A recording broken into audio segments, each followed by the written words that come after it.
Hi guys, Brian from Boas here. A very important aspect of properly maintaining reptiles in captivity is maintaining the optimal temperature range.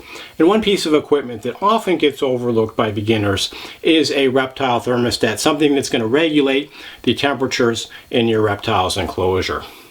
Today I'm going to discuss the different types of reptile thermostats and discuss the pros and cons of each. There's more than one good way to maintain your reptile's temperature, but you really need to have some way of doing this, so be sure to stay tuned. To start with, I wanted to comment on an approach that some people take, and that is not to use a thermostat or any dedicated reptile heating device at all, and just simply to crank up your house heat to a temperature where it would probably be in the 80s, upper 80s, for the Boas. And although this is possible, there's a lot of really bad consequences of doing this. And the first and most obvious is that Boas want to be able to select their optimal temperature range. So you really want to provide an enclosure that has a range of temperatures. And as I've said before, typically the hot side should be around 88 to 90 degrees Fahrenheit, with the cool side being between 75 and 80 degrees Fahrenheit, and then a gradient in between. So your boa can choose what is most comfortable at the particular moment for the particular physiological needs of the boa. And the boas know what feels good to them and they want to go there. So if you just simply set your thermostat to 85 degrees, your boa is forced to live at that temperature. And boas don't really give many signs of, this is too hot or this is too cold, until they develop some kind of disease or, issue due to the poor husbandry. So I would highly recommend you don't do that. You want to give your boa a choice of the range of temperature where the boa is at any given moment. A lot of times people ask me, I've put my hotspot in, but my boa is always on the cool side. What's going on? Is this a problem? No, that's not a problem at all. And typically my boas will hang out on the cool side more often than not. Typically the gravid females are always on the hot side, but probably about 75-80% of the time, if I have a non-gravid boa, it's hanging out on the cool side at about 80 degrees, because that's the optimal temperature for many boas is around 80 degrees in the low 80s.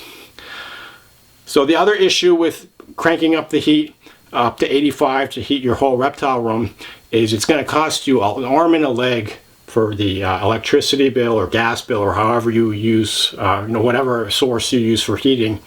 With the energy prices going up more and more, it's just going to be prohibitively expensive. Also, environmentally, it's not a good idea because it wastes energy. So I highly recommend you don't just heat the entire room. And, you want to heat each enclosure separately, and you want to have a separate or a temperature range throughout the enclosure so the boa can choose. So with that in mind, there's really three main types of thermostats to control the temperature of a reptile heating device. There's lots of different brands and different variations, but they really boil down to three different types, which I'm going to discuss in a minute. But the first thing that I wanted to say is it's really important that you use one of these thermostats on your reptile heating supply. A lot of people just overlook this. They just buy the heating supply and they just plug it right into the wall, and it gets way too hot for the reptile. Not only that, but it also is a fire hazard. And you hear all these stories about snake rooms that go up in flames, and a lot of the snakes are lost, and there's huge financial loss, something that really keeps you up at night worrying about. But if you don't have the proper control on your heating in your reptile room, there is a good chance that there might be a fire. And this is, the last thing that we want to happen. It would be an absolute disaster. So please get a reptile thermostat to control your heating device.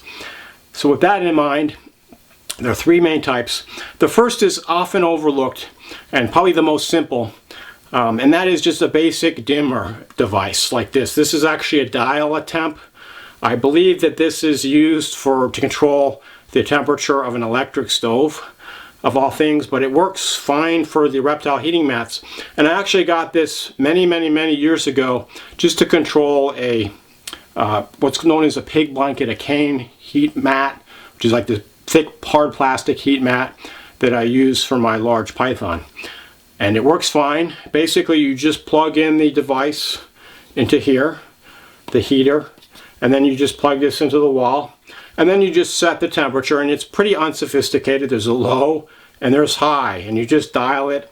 Basically, you have to use your infrared thermometer to measure the temperature on the heat mat, and then you just adjust this accordingly. But what's good about this is it's pretty durable. It's not going to break. They last for a long time. And the other thing is that it basically cuts down the power that's going to the heat mat. It's not like a device that comes on and off and might end up breaking down like another type I'm going to discuss. So it's less likely to fail. Inexpensive. You can pick similar types of devices up for 10 or 20 bucks. You just basically have to calibrate it and just make sure that it's in the right range. And with this type of device, you're going to be much more towards the low end, not towards the high end, to get the right temperature range for your boa constrictor. There are actually breeders who use these, and I know a very successful breeder who uses some of these, and the way he uses it is he has these plugged into a lighting timer, and so he can have a temperature drop at night. So he's basically calibrated them to give the hot spot of the right range for his boas, around 90 degrees, and then at night it shuts off during the cooling season, during the winter. And the ambient temperature of his snake room is about 75 degrees. So it works fine, and it's a relatively low budget solution. Not the most sophisticated, but if you're a beginner and you want a device to cut the power to your Reptile heating mat, you might look for something like this. And there's a lot of other variations on this. You can probably pick something up at your local hardware store, or a similar type of store. The second type of Reptile thermostat is known as a heat mat controller, and there's a lot of different brands of this. This one is known as a Jumpstart by Hydrofarm. Is actually not so far from me up in Petaluma. It's a company that specializes in horticultural supplies, especially for the cannabis grower, but they works also for tomatoes and vegetables and whatever plant you want. But basically, this is the Jumpstart heat mat controller. There's a lot of Chinese knockoffs on Amazon. You can get them anywhere from 30, 40, 50 bucks is a typical range. I used to use these when I first got into keeping boas. I don't use them anymore for a variety of reasons, which I'll get to. They're okay for beginners, but you really want to be careful with this type of device. Let me just show you how it works real quick. The way this thing works is you get your heat mat, and this is actually just a piece of old flex wire. I don't actually use this for anything other than the demonstration here, but you want to plug in the heat mat to the plug, the outlet. Okay, and then you plug this into the wall, and the Jumpstart has this little probe. So you want to attach the probe to the heat mat, and then you want to set the temperature on the Jumpstart device. And assuming it's functional, the Jumpstart device will control the temperature of the heat mat. But there's a number of issues with this particular type of device. The first is that this is an on-off device. Basically, there's a little electromagnet in here, and you say you have it set to 90. When the probe detects that the heat mat has hit 91 degrees, it will cut off the power. And then when it detects that it's hit 89 degrees, it turns the power back on. So it's this constant on-off, and it's a moving part basically. And moving parts will fail, especially when they're really cheap moving parts made in China. And these will fail. You can expect these will fail in time. It could be anywhere from 2 weeks to 2 years to 10 years. There's just no warning when these things are going to fail. But they will fail, and when they fail, there's a 50% chance it's going to be in the on position. So what will happen is that if it's in the on position, there's unregulated flow of electricity to the heat mat, and it never gets shut off. Okay, if you leave this flex watt plugged in without a thermostat, it gets really, really hot. Anywhere from about 110 degrees up to around 130 degrees. And I've tested this, so I know. And what's scary is that if you put pressure on it, it gets even hotter. You're supposed to put room for air circulation, just so that it doesn't get quite as hot. But a lot of people neglect this, and they don't have adequate air circulation in their rack systems. So it gets hotter and hotter, and it's going to cook your reptile. You know, a lot of reptiles, if the temperature gets past around 100, 105, they don't last very long. You know, reptiles can last quite a while at colder temperatures, 50, 60 degrees, but at the upper extreme, they don't last more than a few minutes. So you can end up cooking your reptile, and you know, if things get even worse, you can end up burning your house down, killing all your reptiles. Just really not a good thing. So again, these devices, it's like playing Russian roulette. You never know when it's going to fail. That being said, the more devices, the more heating mats you plug in here, the higher wattage, the more likely it is to fail. And on the back it says that the maximum wattage 1,000 watts, which is like a lot because this flex watt is only 20 watts a foot. So this whole piece is only about 30 watts. But you can plug 1,000 watts? No way. No way would you want to plug 1,000 watts into this. It'd be like a disaster. You might as well light a bomb on a slow, you know, fuse. I would say no more than one heat mat should be plugged into each of these. So if you have your heat mats wired in like a parallel circuit, you really don't want to plug that into this because it's just not, even though they claim 1,000 watts, it's just not dependable to handle that load of power. Okay, so if you're new to reptiles, you can start with this, but I wouldn't recommend that you use this indefinitely. You know, once you get a little more experience, you're going to want to get a better reptile thermostat, which allows you to do more sophisticated operations. Which brings us to the third type, which is the primary type of thermostat I use, and that is a dedicated reptile thermostat. So this is something that has been designed specifically for the reptile keeper in mind and has a lot more functionality than a simple on-off switch or simple dimming switch. There are a number of different brands. I'm not endorsing any brand. I use the Herpstat brand, but there's lots of others that are just as good and very similar in operation. But these devices allow you to do more sophisticated things. Most importantly for me is the nighttime temperature drop. You can drop the temperature at night and then it automatically goes up during the day, which is of course invaluable for the boa breeder or the reptile breeder in general. They can also control lighting if you have lights for your enclosure. Some of them can control the humidity with different humidity, water spraying type devices. In addition, most of them you can plug multiple devices in there. For example, for the Herpstat devices, it ranges anywhere from the Herpstat 1, where you can plug one device, it just has one outlet, up to the Herpstat 6, where you can plug 6 separate devices and 6 separate plugs, and they're all on a different channel. You can control the power and the temperature in each one independently. So it's really, really useful for the reptile breeder. If you have, say, a rack, you can have one of these Herpstats that you can plug multiple units in and control the temperature on multiple different enclosures.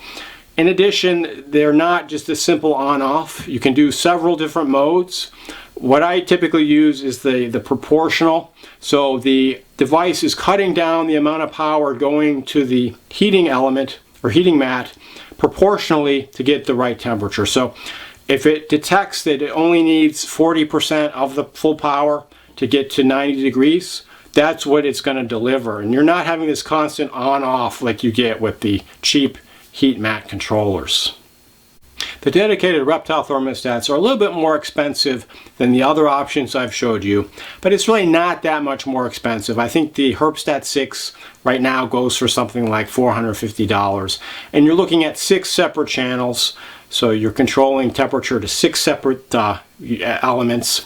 I've used them where I have a parallel circuit, where, like, say for example, I have flex watt heat tape that I've wired together, and I've wired 3 or 4 pieces together and plugged it into one specific channel. So you can control multiple elements.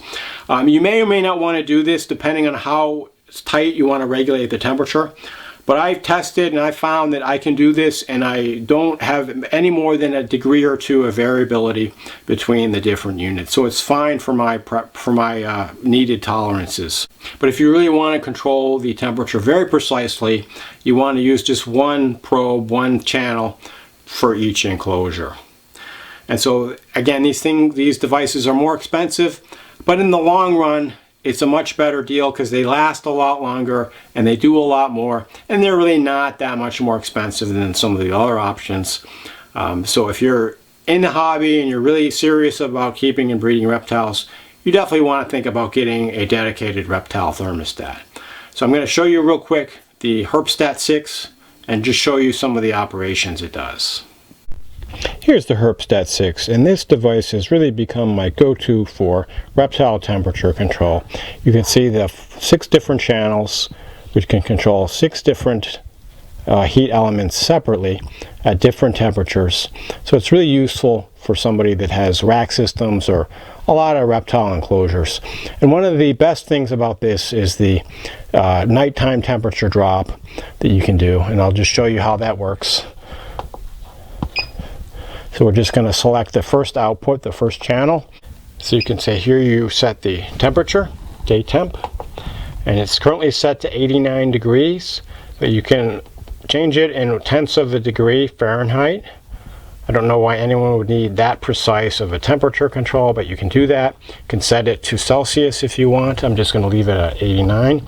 And I should say that these temperatures are not necessarily the temperature in the enclosure. What you have to do is you have to measure the actual temperature in the enclosure with your thermometer, and then you want to set the thermostat so that it maintains that temperature.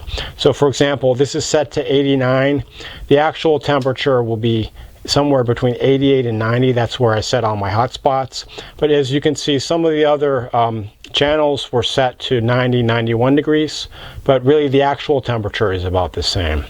Okay, so we're just going back to the main menu. You can see the different temperatures. So we're going to go back. I want to show you the drop at night. So enter. So you go to the night cycle, enter. And night cycle is not on right now. I'm just going to hit enter to turn it on, so it's now enabled. And so we're going to go to night temperature, and it's now set for 85, so it would drop down to 85 at night.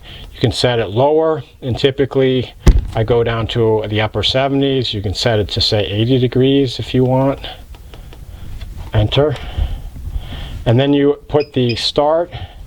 Okay, it's set to start at 8 p.m. Enter. And end. It's set at 8 a.m. That's typically what I do, but you can alter the duration of the drop if you want. So it's super useful, very useful way to control the nighttime temperature drop. So I'm not going to do it now because this rack is set, this is actually one of my baby racks. I'm not going to drop the temperature, but just wanted to show you guys how that worked.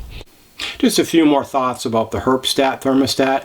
It's not a perfect device, but it's one of the devices, or one of the products in reptiles I bought again and again and again, and I would definitely recommend buying them again. You know, I don't have any huge reservations about this device. Overall, I'm quite happy with its operations.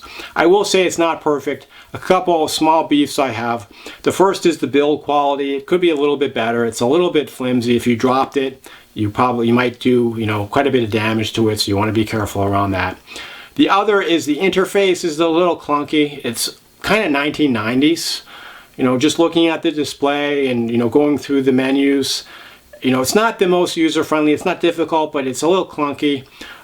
It kind of looks like something that someone made in their garage. You know, not that it's a bad thing, but you may have seen like these 1970s videos of Steve Wozniak and Steve Jobs in their garage building the first Apple computer. It's kind of like that. The other thing that I wanted to mention is that the probes that come with the Herpstat 6, the original probes, which were made of plastic, the plastic tip, had this issue where they would often misregister the temperature, and then the device would start beeping. And you'd have to go fiddle around with the probe placement. It has something to do with exactly where the probe is and, you know, how it's attached to the heat mat. And it was just really a pain. Luckily, they've come out with better thermostat probes which have this metal tip, and I haven't had any issues with those. If you buy the Herpstat now, you get the metal tip probes, but you might buy a used one that has the plastic tip probe, so I just thought I'd mention that. You can buy replacement metal tip probes from the company though, if you do have the plastic ones, and sometimes the plastic ones work okay. So anyway, that was a few thoughts about temperature control for reptiles. It's really something you need to do. It's not optional if you really want to take care of your reptiles correctly. I'd love to hear your thoughts and what your favorite method of controlling reptile temperature is, so please comment below. As always, shoot me any questions or comments you have. Thanks for watching, and enjoy your Boas.